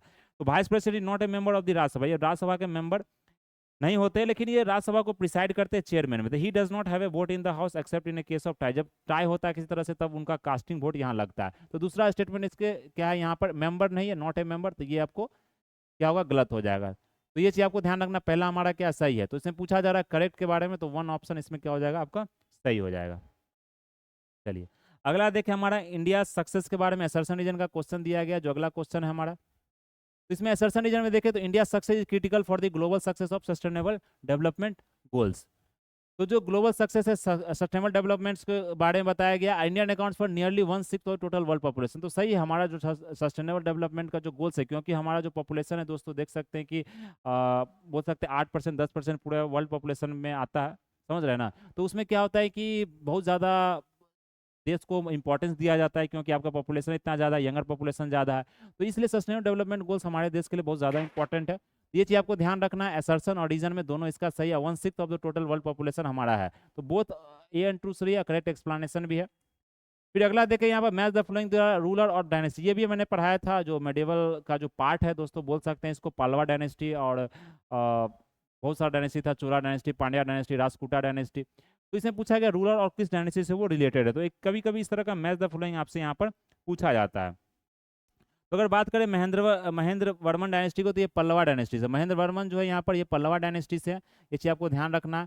फिर कुंडनगांव की देखें यहाँ पर, काडुंगन की देखें तो ये पांड्या डायनेस्टी से है। ये किससे है यहाँ पर, ये किससे है यहाँ पर, पांड्या डायनेस्टी। तो महेंद्र वर्मन हो गए पल्लवा डायनेस्टी से, कुंडगन हो गया आपको पांड्या डायनेस्टी से, और राजा राज फर्स्ट हो गए, सभी जानते हैं, चोला डायनेस्टी, अमोघ वर्षा हो गए राष्ट्रकूटा डायनेस्टी से। तो ये चीज़ आपको ध्यान रखना। तो हमारा डी का क्या हो जाएगा यहाँ पर, डी का हमारा 3 है, तो ये दोनों ऑप्शन में देख सकते हैं। तो बी का क्या है यहाँ पर, बी का आपका 4 है, बी का आपका 4 है, तो ये बी ऑप्शन आपका सही हो जाएगा। तो इस तरह का है, ये बहुत सिंपल सा सवाल है, आपको पता होना चाहिए, इसमें कुछ समझने की जरूरत नहीं है, आपने डायनेस्टी पढ़ा तो आपको सवाल बन जाएगा। फिर अगर देखें एपिको मूवमेंट, तो दोस्तों ये जो एपिको मूवमेंट है, एक तरह से चिपको मूवमेंट का ही क्या है, मतलब बोल सकते हैं चिपको मूवमेंट आपको नॉर्थ इंडिया में चला था, उसी तरह से साउथ इंडिया में बोल सकते हैं एपिको मूवमेंट चला, जिसमें लोग क्या करते थे, जो पेड़ का बचाव करते थे, पेड़ को कटने से रोकते थे, उसमें क्या करते थे, पेड़ से चिपक जाते थे, बहुत सारे लोग पेड़ से चिपक जाते थे। तो ये चिपको मूवमेंट आपको फिर कहाँ फेमस हुआ, ये एपिको मूवमेंट की तरह, ये साउथ इंडिया में फेमस हुआ। तो ये चीज़ आपको यहाँ पर ध्यान रखना। इसमें पूछा जा रहा है कि एपिको मूवमेंट कहाँ आपको शुरू हुआ था, तो ये जैसे चिपको मूवमेंट उत्तराखंड में था, उसी तरह से एपिको मूवमेंट कहाँ था, कन्नड़ डिस्ट्रिक्ट में, आप देख सकते हैं यहाँ पर इसको शुरू किया गया था। तो ये चीज़ आपको ध्यान रखना है, तो कहाँ से हुआ था, ये कर्नाटका में हुआ था। तो 4 ऑप्शन इसका क्या हो जाएगा यहाँ पर, सही हो जाएगा। चलिए अगला देखिए हमारा, इसमें आपको क्या दिया गया, प्रधानमंत्री मुद्रा योजना। तो सभी जानते हैं जो मुद्रा योजना है दोस्तों, ये किसके अंदर आता है, जिसमें आपको मतलब कि लोन दिया जाता है, ये मतलब नॉन एग्रीकल्चर सेक्टर को, या किसी तरह का बिजनेस करते हैं, लघु उद्योग करते हैं, उसमें इसे मुद्रा योजना में आपको, इसमें बहुत सारा मुद्रा योजना के अंदर आता है, किशोर तरुण तरुण योजना जो आता है, उसमें आपको कितना लोन दिया जाता है, ये सब सारा चीज़ इसमें आपको पढ़ना होता है। ये भी मैंने मुद्रा योजना के बारे में ही बताया आपको, किसमें, करंट अफेयर्स का पार्ट में, तो आपको यहाँ पर ध्यान रखना है, समझ रहे हैं ना। तो इसका क्या होगा, मिनिस्ट्री ऑफ फाइनेंस के अंदर है ये सिंपल इन्फॉर्मेशन था जो आपको पता होना चाहिए करंट अफेयर्स का। फिर अगला देखें, यहाँ बताया गया इलेक्शन रिफॉर्म्स के बारे में। तो इलेक्शन रिफॉर्म्स के बारे में बताया गया कौन कौन सा रिफॉर्म्स आपको किस समय हुआ था, उसको क्रोनोलॉजिकल ऑर्डर में, जो काल क्रमानुसार है उसमें आपको सदाना है यहाँ पर क्रम में। तो सबसे पहले अगर हम बात करेंगे दोस्तों यहाँ पर, तो शिशु तरुण किशोर तरुण हमने बात किया, जैसे मुद्रा योजना में तो शिशु में आपको 50,000 तक लोन मिलता है, किशोर में 50,000 से 1 लाख तक लोन मिलता है, 5 लाख तक, फिर तरुण में 5 से 10 लाख तक लोन मिलता है। तो ये लोन का आपको प्रोसेस है जो आपको दिया जाता है। फिर अगर यहाँ पर बात करें वोटर्स आइडेंटिटी कार्ड के बारे में, तो ये 1993 में इंट्रोड्यूस हुआ था। जब 1993 में इंट्रोड्यूस हुआ था, इलेक्ट्रॉनिक जो वोटिंग मशीन था ये हमारा पहले 1998 में शुरू हुआ था। कब हुआ था? गोवा असेंबली में सबसे पहले किया गया था, तो 1998 में हुआ था शुरू। फिर अगर पेपर ऑडिट ट्रायल, जो सब वीवीपैट बोलते हैं, वेरीफाइड ऑडिट ट्रायल, इसको हम 2013 में यहाँ पर शुरू किया गया, 2013 में यहाँ पर शुरू किया गया था। प्लस अगर हम देखें यहाँ पर जो नोटा था, ये भी नोटा 2013 में शुरू किया गया था। तो नोटा हमारा था, नोटा क्या था 2013 में, ये भी शुरू किया गया था। आपको पहले ये दोनों में निकलना 1 2, तो 1 2 में क्या हो जाएगा, इसमें 1 आपका पहले 2 बाद में, तो 1 2 यहाँ पे देख सकते हैं आपको। और 3 पर पूछा था, 4 3 पूछा था। नोटा आपको देखेंगे यहाँ पर दोस्तों, तो नोटा आपको इसमें थोड़ा बाद हुआ था। पहले आपको ये क्या बोलते हैं यहाँ पर देख सकते हैं कि वोटर वेरीफाइड ऑडिट ट्रायल शुरू हो गया, उसका नोटा आपको यहाँ पर डाला गया था। ये चीज़ आपको यहाँ पर ध्यान रखना है। अगला देखें यहाँ पर 125 नंबर, इसमें पूछा जा रहा है इवेपोरेशन ऑफ स्वेट। ये भी आपको साइंस का क्वेश्चन है। Evaporation of sweat from the human skin dissipates body heat. तो क्या होता है, जो पसीना आपका जो सूखता है, इवेपोरेशन की मदद से आपको सूखता है, इसलिए आपको बॉडी हीट आपको क्या करता है, मतलब कि बॉडी को मेंटेन करने में, नहीं तो फिर आपको ज़्यादा गर्मी लगेगा तो उमस, देखते हैं ह्यूमिडिटी का जो समय होता है उसमें कितना ज़्यादा मतलब कंफर्ट आपको फील नहीं होता, डिस्कम्फर्ट होने लगता है शरीर एकदम से। तो लेकिन जब इवेपोरेशन सही होता है, जो मतलब ह्यूमिडिटी कम होता है, तो इवेपोरेशन क्या होता है कि जो ह्यूमन स्किन का जो वहाँ पर आप बोल सकते हैं कि पसीना क्या होता है, सूखने लगता है, उसी को इवेपोरेशन को वहाँ प्रोसेस बोलते हैं, वेपोराइज हो जाता है हीट आपको। तो क्या होता है, बॉडी ही आपको जो डिसिपेट करता है हीट को। तो ह्यूमिड में ये कम हो जाता है, लेकिन हाई ह्यूमिडिटी में क्या होता है, हीट इवेपोरेशन को ये आपको करता है। तो इसलिए करेक्ट एक्सप्लेनेशन है आपको दोनों का। तो यहाँ पर आप देख सकते हैं डिस्कम्फर्ट आपको हो जाता है, इसलिए बोला जाता है ये करेक्ट एक्सप्लेनेशन है। तो डी ऑप्शन इसका आपको क्या हो जाएगा, सही हो जाएगा। तो बिकॉज लगा के आपको बनाना इस तरह का सवाल। फिर 26 में देख ले, भारत पोल के बारे में बताया जा रहा है। क्या है, ऑनलाइन पोर्टल है जो इंटरनेशनल पुलिस कोऑपरेशन द्वारा यहाँ पर बनाया गया। किसके द्वारा किया गया है? ये किया गया आपको दोस्तों सेंट्रल ब्यूरो ऑफ इन्वेस्टिगेशन के द्वारा यहाँ पे किया गया है। जो मतलब साथ इंटर भारत पोल क्या होता है कि मतलब किसी तरह का आप बोल सकते हैं, जो विदेश के भी जो पुलिस है, यहाँ के पुलिस है, दोनों के बीच में एक समझौता होता है, बोल सकते हैं दोनों एक दूसरे के हेल्प करते हैं किसी को क्रिमिनल को पकड़ने के लिए। तो ये भारत पोल है। जैसे इंटरपोल होता है ना, इंटरनेशनल पोल जो होता है, इसमें बहुत सारे मतलब भारत के भी और दूसरे देश के भी पुलिस ऑफिसर सब होते हैं, उसी तरह से ये होता है। तो ये आपको यहाँ पर ध्यान रखना। तो किसके द्वारा किया गया? ऑनलाइन पोर्टल डेवलप किया गया आपको सीबीआई के द्वारा। तो ये भी बहुत ही न्यूज़ में था, मैंने इसको भी पढ़ाया था, बताया था, ये चीज़ आपको यहाँ पर ध्यान रखना है। अगला देखिए हमारा जो 27 नंबर है, इसमें पूछा जा रहा है कि क्रोनोलॉजिकल ऑर्डर में आपको सजाना, Ilbert bill controversy, indigo revolt, second Afghan war. तो ये आपको यहाँ पर ध्यान रखना है, इस तरह का क्वेश्चन आपसे पूछा जा रहा है। तो अगर बात करेंगे तो ब्रिटिश का जो अवध को जो एनेक्स किया गया था, किसके द्वारा? लॉर्ड डलहौजी के द्वारा 1856 में किया गया था, 1856 में किया गया था। उसके बाद 1857 में जो रिवोल्ट हुआ, जो 1857 की जो क्रांति थी, उसका भी एक ये भी कारण था, इसने भी पार्टिसिपेट उसमें किया था। इंडिगो रिवोल्ट 1859 से 60 में हुआ था। कब हुआ था? 1859 से 60 में हुआ था।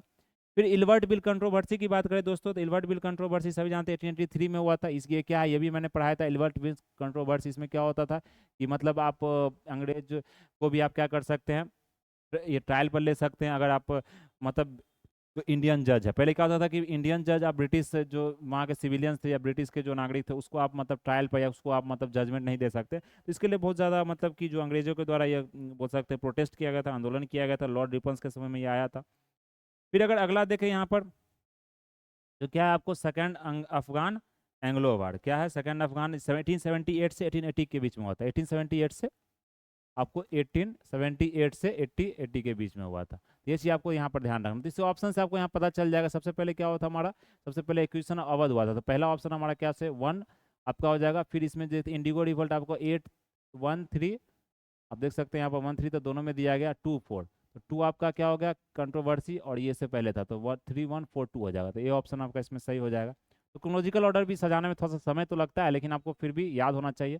फिर अगर देखो 1 डिस्ट्रिक्ट 1 प्रोडक्ट, इसमें क्या होता है कि एक प्रोडक्ट आपको एक डिस्ट्रिक्ट में बेचना होता है, उसको मतलब एक प्रमोट करना पड़ता है। तो ये मूंज प्रोडक्ट है, ये आर्ट से रिलेटेड प्रोजेक्ट है। जो प्रोडक्ट है ये आर्ट्स मतलब आर्किटेक्चर बोल सकते हैं, पूरा आर्ट से रिलेटेड है। तो ये पूछा जा रहा है मूंज प्रोडक्ट कौन से डिस्ट्रिक्ट में फॉलो, कौन से डिस्ट्रिक्ट में ये आपको बनाया जाता है, कौन से डिस्ट्रिक्ट में बेचा जाता है। 1 डिस्ट्रिक्ट 1 प्रोडक्ट का यही प्रोग्राम होता है जो सारे गवर्नमेंट ने भी शुरू किया है। तो क्या है ये मतलब किस डिस्ट्रिक्ट से आपको है, ये ट्रेडिशनल हैंडक्राफ्ट है ईस्टर्न उत्तर प्रदेश का। तो अगर बात करें यहाँ पर, तो जो हमारा डी ऑप्शन है यहाँ पर 1 और 2 अमेठी और सुल्तानपुर में ये चीज़ आपको देखने को यहाँ पर मिलेगा। चलिए फिर अगला देखिए हमारा, which of the following programmes schemes are not included the meeting of national education policy. तो उल्लास दीक्षा भारत निर्माण प्रोग्राम, तो भारत निर्माण प्रोग्राम दूसरों इसमें नहीं है। इसमें उल्लास और शिक्षा नीति के बारे में यहाँ पर बात किया जाता है। तो नेशनल एजुकेशन प्रोग्राम में है, फिर अगर यहाँ पर देखें तो मिनिस्ट्री ऑफ एजुकेशन ये भी आपको इसमें करता है, लेकिन भारत निर्माण पर रूरल इंफ्रास्ट्रक्चर के बारे में, तो ये चीज़ आपको यहाँ पर याद ध्यान नहीं रखना है, क्योंकि ये रूरल इंफ्रास्ट्रक्चर में इसको आप नहीं लगा सकते यहाँ पर, ठीक। रूरल इंफ्रा के बारे में यहाँ बताया जाता है। तो ये शिक्षा नीति से आपको उल्लास और दीक्षा जो स्कीम है इसी को डाला गया, प्रोग्राम को डाला गया शिक्षा को यहाँ इंप्रूव करने के लिए, एजुकेशन को रिफॉर्म लाने के लिए। फिर आयरन डोम की बात करें दोस्तों, ये मिसाइल डिफेंस सिस्टम है जो कि मेनली किसके द्वारा शुरू किया गया, आयरन मिसाइल डिफेंस सिस्टम शुरू जो किया गया है ये किसके द्वारा यहाँ पर किया गया, ये इजराइल के द्वारा किया गया। जो जितने भी मिसाइल्स या किसी तरह के मतलब बम, अब जो किसी तरह का बम छोड़ते हैं या किसी तरह का बोल सकते हैं आपको, जैसे आज के समय देख रहे हैं ना युद्ध हो रहा है ईरान इजराइल के बीच में, या बोल सकते हैं आपको रशिया के बीच, इस तरह का एक डिफेंस सिस्टम बनाया जा रहा है कि मिसाइल अगर आप वहाँ पर दाग भी रहे हैं, रिलीज भी कर रहे, तो फिर भी क्या हो रहा है, उस चक्र को, उस चीज को आपको नहीं भेद पा रहा है। इसलिए एक डिफेंस सिस्टम आपको क्रिएट किया था डोम में। तो आयरन का बना होता है, या बोल सकते हैं बहुत सारा जो उस तरह का मेटल का बनाया जाता है जो कि मतलब कि मिसाइल को भी क्या कर सकता है, वो भेद नहीं सकता है। ये चीज आपको ध्यान रखना, इजराइल के द्वारा ये चीज शुरू किया गया। फिर अगला देखिए 131 नंबर पूछा जा रहा है कि वॉइसेस ऑफ मैन और वुमेन आर डिफरेंट। ये सही चीज़ है कि मैन और मैन का डिफरेंट ही होता है, क्योंकि हमारा जो पिच होता है वो ज़्यादा होता है, वुमेन का जो पिच होता है वो ज़्यादा होता है। इससे स्ट्रिलनेस, पतला आवाज़ होता है, आप जानते हैं वुमेन का, आपको आवाज़ से ही पता चलता है कि वो महिला या पुरुष है। वो महिला का जो आवाज़ वोकल कॉर्ड पुरुष का बड़ा होता है, इसलिए देखेंगे कि वोकल कॉर्ड के कारण पुरुष का जो आवाज़ होता है थोड़ा भारी होता है, लेकिन महिला का आवाज़ थोड़ा सा पतला होता है, स्ट्रिलनेस ज़्यादा होता है, पिच आपको ज़्यादा होता है। ये साइंस का क्वेश्चन है, तो ये चीज़ आपको लेंथ और थिकनेस के कारण ये चीज़ होता है। तो ये बिकॉज में आपको यहाँ पर लिख के बताना है, because length and thickness of vocal cord is different in man and women. तो दोनों ऑप्शन इसमें क्या हो जाएगा, आपका सही हो जाएगा, करेक्ट एक्सप्लेनेशन भी है। सिंपल सा सवाल था।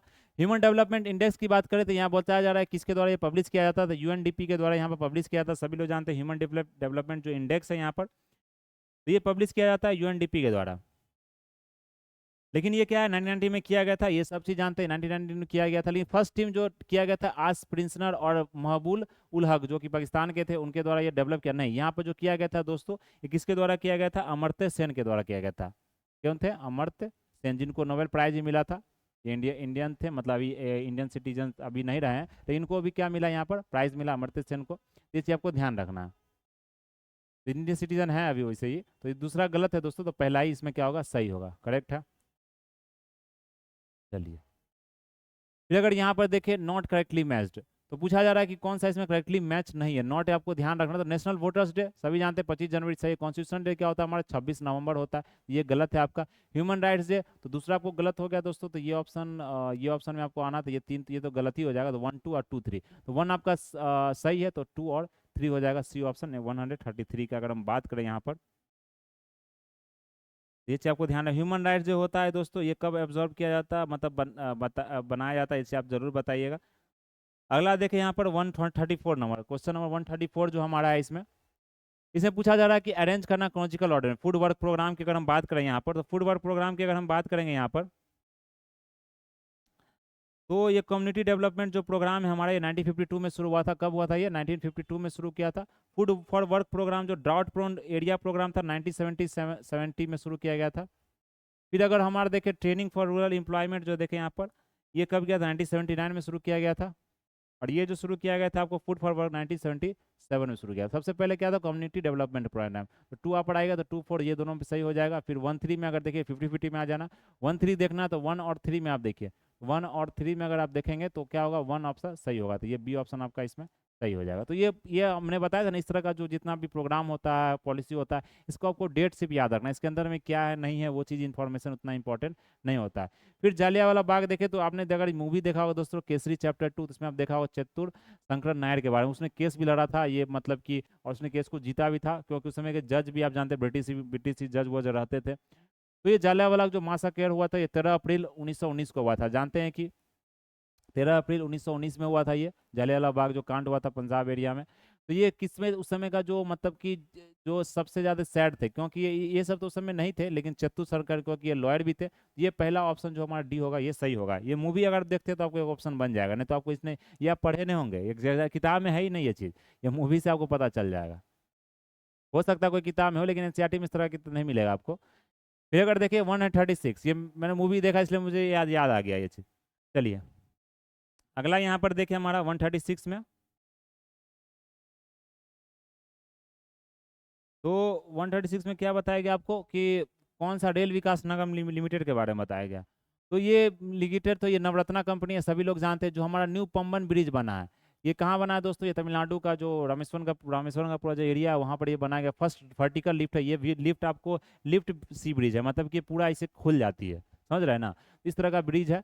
तो ये मतलब कि आपको फर्स्ट वर्टिकल लिफ्ट सी ब्रिज है इंडिया का। तो आप ध्यान रखना दोनों ऑप्शन इसमें क्या है, सही है। फिर अगला देखें यहाँ पर, consumers can bargain below maximum retail price. तो ये बार्गेन तो कर सकता है कंज्यूमर। एमआरपी का जो प्राइस होता है इसको मैक्सिमम रिटेल प्राइस बोलते हैं। तो आपका ये मतलब नहीं कि आप जो सामान खरीदते हैं तो एमआरपी के पूरे रेट पर खरीदेंगे। आपके पास ये राइट होता है कि आप उससे कम प्राइस में आप उसको दे सकते हैं, लेकिन ये उससे ज़्यादा आप नहीं दे सकते हैं। लेकिन दूसरा ऑप्शन रीजन क्या दिया है, एमआरपी जो प्राइस है seller must charge for the. ऐसा नहीं कि सेलर आपको, क्योंकि आप कहीं भी जाते हैं कहीं पर तो एमआरपी पर पूरा प्राइस पर आपको सामान दिया नहीं जाता। बहुत सारा सामान होता है, चाहे आप तेल साबुन कुछ भी चीज़ खरीदते हैं, मॉल से भी जाते हैं, तो आपको क्या होता है कि पूरा फिक्स प्राइस पर नहीं दिया जाता, कुछ कम किया जाता है। एमआरपी से आपको कभी ज़्यादा नहीं दिया जाएगा। तो ये दूसरा ऑप्शन इसमें क्या है, सही है। तो ए क्या होगा आपका, ट्रू होगा। सी आप बी आर जो रीजन है वो हमारा फॉल्स हो जाएगा। सुएज कनाल की बात करें दोस्तों, सुएज कनाल बहुत इंपॉर्टेंट है, सभी लोग जानते हैं। जो हमारा इंडिया का जो पूरा रीजन है, जो पूरा अरेबियन सी की तरफ जो आते हैं, हम पूरा कनेक्ट होता है सुएज कनाल के द्वारा ही कनेक्ट होता है। जो पूरा ट्रेड का जो रूट है यही है। तो क्या है, मेडिटेरियन सी और रेड सी को ये क्या करता है, आपको जोड़ता है। सुएज कनाल का आर्टिफिशियल लेंथ है जो कि वेटरडे कहाँ पर है, इजिप्ट में है। जो सुएज जो कनाल है ये कहाँ हमारा, इजिप्ट में है।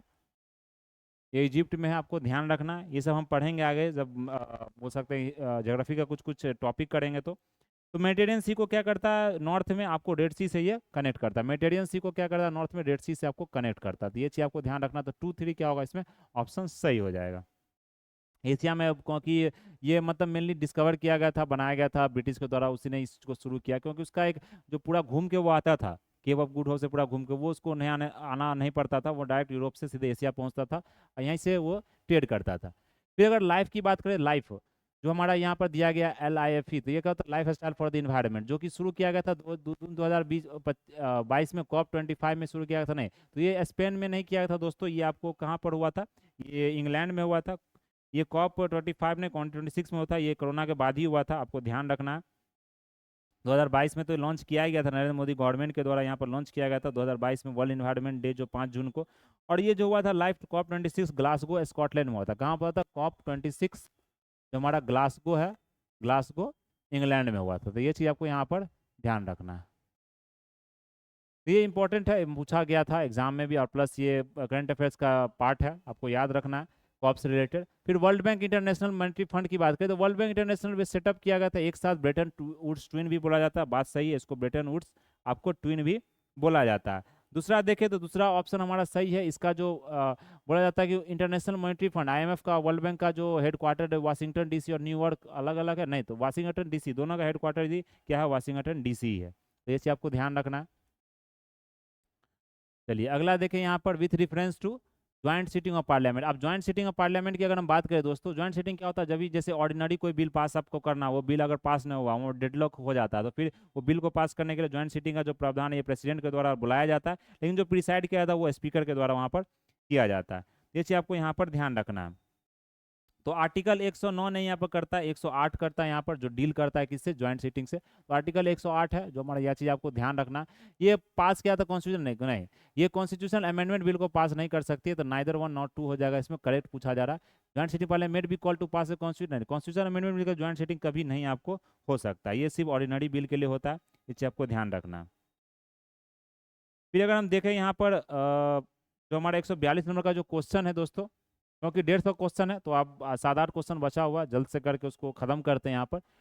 तो अगर यहाँ सस्टेनेबल डेवलपमेंट की गोल का हमने बात किया ना, सस्टेनेबल डेवलपमेंट 3 4 क्वेश्चन से पूछा गया। तो डेवलपमेंट का जो 16 पूरा गोल्स है, सबका याद होना चाहिए आपको, किस गोल में क्या यहाँ पर आपको अचीव करना है। तो अगर गोल 1 की देखें तो गोल 1 में आपको यहाँ पर पॉवर्टी को बोला था, जीरो पॉवर्टी को पूरी तरह से खत्म करना है।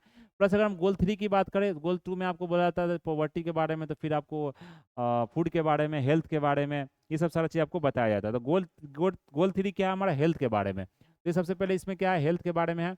फिर गोल 4 की बात करें देखें तो ये क्वालिटी एजुकेशन के बारे में, गोल 4 हमारा क्या, क्वालिटी एजुकेशन के बारे में। गोल 6 क्या है, क्लीन वाटर और सैनिटेशन के बारे में। तो 6 का हमारा 1 अगर देख ले यहाँ पर, जो हमारा डी है, डी का 1 अगर देख ले, तो ये दोनों ऑप्शन में आपको आना है। फिर बी का आपको मिलाना है, तो गोल 3 का 4 हो जाएगा। तो ये आपका ऑप्शन बी सही हो जाएगा। फिर अगला देखें यहाँ पर 143 नंबर जो 143 में है, ऑपरेशन ओलिविया। ऑपरेशन ओलिविया की बात करें दोस्तों तो ये इंडियन कोस्ट गार्ड के द्वारा यहाँ पर किया जाता है, जिसमें ओलिविया जो डिडल टर्टल्स होते हैं उनको यहाँ पर बचाया जाता है। ये जो मतलब मंथ अगस्त नहीं, ये अप्रैल मई के समय में इनका मतलब जो ऑपरेशन जो बोल सकते हैं कि नेस्टिंग समय होता है, समझ रहे हैं ना। ये अगस्त में नहीं होता, तो ये पहला ऑप्शन हमारा इसमें क्या है, यहाँ पर सही है। पूछा जा रहा है करेक्ट, तो ये ऑप्शन हमारा पहला इसमें सही है। अगला देख सकते 44 नंबर, तो ये पूछा जा रहा बायोस्फीयर रिजर्व और स्टेट के बारे में। तो सभी जानते हैं नौकरेक आपको कहाँ पर दोस्तों, मेघालय में है। पूछा जा रहा कौन पेड़ सही है। मनास देखे तो असम में सभी, अगस्था मलाई आपको केरला में नहीं। अगस्था मलाई जो देखे ये आपको जानते हैं तमिलनाडु के एरिया में इसको आपको जाना जाता है, तो ये चीज़ आपको यहाँ पर ध्यान रखना है। चलिए, तो ये हो गया केरला में। हाँ, कि अगस्था मलाई भी केरला में, मतलब केरला तमिलनाडु दोनों बॉर्डर को शेयर करता है, तो ये केरला में बोल सकते हैं, तमिलनाडु में है। तो ऑप्शन के हिसाब से देखिए तो 2 3 आपका सही होगा। अगर नहीं दिया रहता तो हम 2 के तरफ ही जाते, लेकिन 2 आपको इसमें सिर्फ दिया भी नहीं है, तो 2 3 भी आपको यहाँ पर सही करना। तो कुछ कुछ ऑप्शन से भी आंसर को लेकर आना रहता है। फिर अगला देखें यहाँ पर जो बताया गया हमारा कि ग्लोबल इन्वायरमेंट जो फैसिलिटी है, ये कौन सा स्टेटमेंट इसमें सही है। तो 1991 में एस्टेब्लिश किया गया था, ये ओनली डेवलप कंट्री, तो दूसरा तो गलत ही हो जाएगा, डेवलप कंट्री नहीं हो सकता। पहला ऑप्शन करेक्ट पूछा जा रहा है। तो फैसिलिटी अगर देखते हैं 145 नंबर की बात करें दोस्तों, तो अगर यहाँ पर देखें हम, तो ये जो ग्लोबल इन्वायरमेंट फैसिलिटी था ये 1991 में सही में एस्टेब्लिश किया गया था, फाइनेंशियल को लेकर, इंप्रूवमेंट को लेकर। तो ये आपका सही है ऑप्शन, ओनली 1 इसमें सही हो जाएगा। तो अगर 46 नंबर देखें, जो असर्सन रीजन का फिर से क्वेश्चन दिया गया था, बिकॉज ला के बनाना, directive principle and format economic social, तो सही है इकोनॉमिक, लेकिन ज़्यादा इसको सोशल फंक्शन बोला जाता है इकोनॉमिक को इंप्रूव करने के, लेकिन मॉडर्न डेमोक्रेटिक सिस्टम में पॉलिटिकल को भी इंप्रूव करता है ये। कोड ऑब्जेक्टिव क्या है, stability economic and social democracy. Code objective तो इकोनॉमिक सोशल डेमोक्रेसी है, तो बोथ और ये रीजन आपका इसमें सही हो जाएगा। अगला देखें, which are the following introduce the concept of entire food security. तो फूड सिक्योरिटी का जो इंटायरमेंट था, सभी लोग यहाँ पर एम एस स्वामीनाथन के साथ गए होंगे, क्योंकि उनको ग्रीन रिवॉल्यूशन का फादर जनक भी माना जाता है। लेकिन जो अगर देखेंगे तो यहाँ पर कुछ कंफ्यूजिंग स्टेटमेंट आपको दिया गया है, जो चीज़ आपको यहाँ पर ध्यान रखना है। चलिए, तो अगर यहाँ पर हम देखेंगे फूड इंटाइटलमेंट्स के बारे में, तो इसमें बी ऑप्शन जो आपको दिया गया ओनली फॉर अमर्त्य सेन के बारे में चीज़ बताया गया है, बी ऑप्शन दिया गया है। इसमें बताया जाता है कि फूड सिक्योरिटी क्या है, अमर्त्य सेन के द्वारा नोबेल लॉरिएट से जो जो इकोनॉमिक्स के 1998 में, इनके द्वारा ये चीज़ आपको इंटेलिजेंस दिया गया कि फूड सिक्योरिटी का क्या इंटेलिजेंस भी लोगों के पास, तभी जाकर फूड सिक्योरिटी आपको क्या होगा कि सुरक्षा, खाद्य सुरक्षा का अधिकार मिलना चाहिए लोगों को, तभी जाकर क्या होगा कि साथ आपको सुरक्षा रहेगा। फूड सिक्योरिटी देख रहे 2 3 क्वेश्चन पूछा जा रहा है। फिर जनपद अवार्ड की बात करें दोस्तों, जनपद अवार्ड बहुत इंपॉर्टेंट है, 58 जनपद अवार्ड 2023 का ये अवार्ड है, 2025 में मेनली दिया गया। तो संस्कृत स्कॉलर जगत गुरु रामभद्राचार्य जी को दिया गया। सभी लोग जानते हैं जगत गुरु रामभद्राचार्य जी को, जो कि एक महान संस्कृत स्कॉलर भी माने जाते हैं। फिर फर्स्ट जनपद अवार्ड था जो 1965 में आपको दिया गया था। तो फर्स्ट जनपद अवार्ड की अगर बात करें दोस्तों, यहाँ पर जो बताया गया है, फर्स्ट जनपद अवार्ड 1965 में सही में दिया गया था। तो दोनों स्टेटमेंट इसमें देखें तो दोनों स्टेटमेंट आपका इसमें क्या है, करेक्ट पूछा जा रहा था, दोनों स्टेटमेंट इसमें सही है। फिर 49 नंबर देखें दोस्तों, इसमें पूछा जा रहा है क्रोनोलॉजिकल ऑर्डर, क्या पूछा जा रहा है इसमें, क्रोनोलॉजिकल ऑर्डर। तो क्रोनोलॉजिकल ऑर्डर की अगर हम बात करें दोस्तों, यहाँ पर तो बाजीराव फर्स्ट, बाजीराव सेकंड, तब सबसे पहले जो विश्वनाथ, बालाजी विश्वनाथ के द्वारा ये शुरू किया था पेशवासी पूरा, तो पेशवा था ये, मतलब इंपॉर्टेंट प्राइम मिनिस्टर को पेशवा बोला जाता था, किसमें, मराठा, मराठा जो पूरा साम्राज्य था, मराठा का जो पूरा कॉन्फिडेंसी था, उसमें इस चीज़ को बताया जाता था। तो आपको ध्यान रखना बालाजी विश्वनाथ, फिर सेकंड थे ये, फर्स्ट नंबर थे, फिर बालाजी कौन थे, ये बाजीराव थे। तो फिर दोनों का टाइटल यहाँ अडॉप्ट किया गया, बालाजी, बालाजी इनसे लिया गया, बाजीराव इनसे लिया गया, तो ये तीसरा नंबर पर हो गया, चौथे नंबर पर हो गए। तो कौन सा हो गया इसमें, तीसरा, तीसरा हो गया हमारा, पहला दूसरा चौथा, तीसरा पहला दूसरा चौथा, ये देखते हैं, ये ऑप्शन आपका सही हो जाएगा। तो इतना मतलब कि आपको कंक्लूजन पाने में कोई दिक्कत नहीं होगी यहाँ पर। फिर अगला देखिए, ये इंपॉर्टेंट क्वेश्चन था, रेलवे, नॉर्दर्न रेलवे इसका हेड क्वार्टर कहाँ है। तो ये आपको अगर याद नहीं है तो फिर क्वेश्चन थोड़ा सा मुश्किल है बनाने के लिए। तो अगर देखेंगे तो नॉर्दर्न रेलवे है, हेड क्वार्टर सही में न्यू दिल्ली में है। अगर नॉर्थ ईस्टर्न रेलवे की बात करें तो गोरखपुर यूपी में है, ये भी सही है, ये गोरखपुर यूपी सभी जानते हैं, जो हमारे जो वहाँ के जो चीफ मिनिस्टर हैं योगी जी का, उनका यहाँ पर बोल सकते हैं कॉन्स्टिट्यूंसी है गोरखपुर। तो नॉर्दर्न रेलवे न्यू दिल्ली है, तो ये चीज़ सही है। तो नॉर्थ ईस्टर्न रेलवे का भी ये भी सही है, लेकिन साउथ ईस्टर्न रेलवे की बात करिए, कटक नहीं दोस्तों, ये साउथ ईस्टर्न रेलवे कलकत्ता की हम बात करते हैं, यहाँ पर कोलकाता है, जिसको हेड क्वार्टर गार्डन रीच है कोलकाता वेस्ट बंगाल में। तो ये कहाँ पर दोस्तों, ये कलकत्ता में, ये कटक नहीं है, समझे ना। इसलिए आपको यहाँ पर ध्यान रखना है। चलिए, तो ये हमारा जो ऑप्शन था इसमें कौन सा करेक्ट पूछा जा रहा है, तो करेक्ट में 1 2 आपका सही हो जाएगा। तो इस तरह का हमारा पूरा ये जो क्वेश्चन का जो पैटर्न था, जो क्वेश्चन का जो डिस्कशन था, वो हमने यहाँ से अच्छे से देख लिया, जितना भी था 150 क्वेश्चन, और ये 3-4 लेक्चर में कंप्लीट हुआ दोस्तों। लेकिन आपको घबराने की जरूरत नहीं, क्योंकि हमने अच्छे से डिटेल में एनालिसिस किया, प्लस आपको बताया कौन कौन से टॉपिक से क्वेश्चन पूछा जा रहा है। और देखिए यही सारा क्वेश्चन, इसमें से हम आपको मतलब की गारंटी तो नहीं दे सकते, लेकिन आपको बता सकते हैं कि इस तरह का ही क्वेश्चन आपसे बिहार ऐसा या किसी तरह का जो जीएस का पेपर होता है, क्योंकि जीएस में इससे अलावा कुछ सिलेबस है ही नहीं। जो सिलेबस है भाई वहीं से ना पूछा जाएगा, आप अलग मतलब कि ग्रह से तो क्वेश्चन आपको लाया नहीं जाएगा। जो सिलेबस है, जो यूपीएससी बीपीएससी या किसी भी एग्जाम का जो बॉडी होता है, वो जिसके द्वारा जो रिलीज किया जाता है, जो सब्जेक्ट्स जो टॉपिक, वही तो पूछा जाता है। जनरल साइंस हो गया, सामान्य विज्ञान हो गया, सामान्य अध्ययन हो गया, इसमें हिस्ट्री, ज्योग्राफी, भारतीय भूगोल, ये सब सारा चीज़, करंट अफेयर्स, समसामयिक विषय हो गया। तो इस पर आप तैयारी करते रहिए, इस तरह क्वेश्चन से आपको कुछ सीख लेना है, समझ रहे हैं, कुछ इंसाइट्स लेना है, तभी जाकर आप क्या करेंगे, एग्जाम को पास करेंगे, एग्जाम में आप सफलता लाएंगे, और प्लस आपका मेरिट लिस्ट में नाम आएगा। मेरिट लिस्ट में नाम लाना है वो बहुत ज़्यादा जरूरी है। चलिए दोस्तों, तो आज के लिए इतना ही रहने देते हैं। That's all for today. Thank for watching this video. जय हिंद, जय भारत।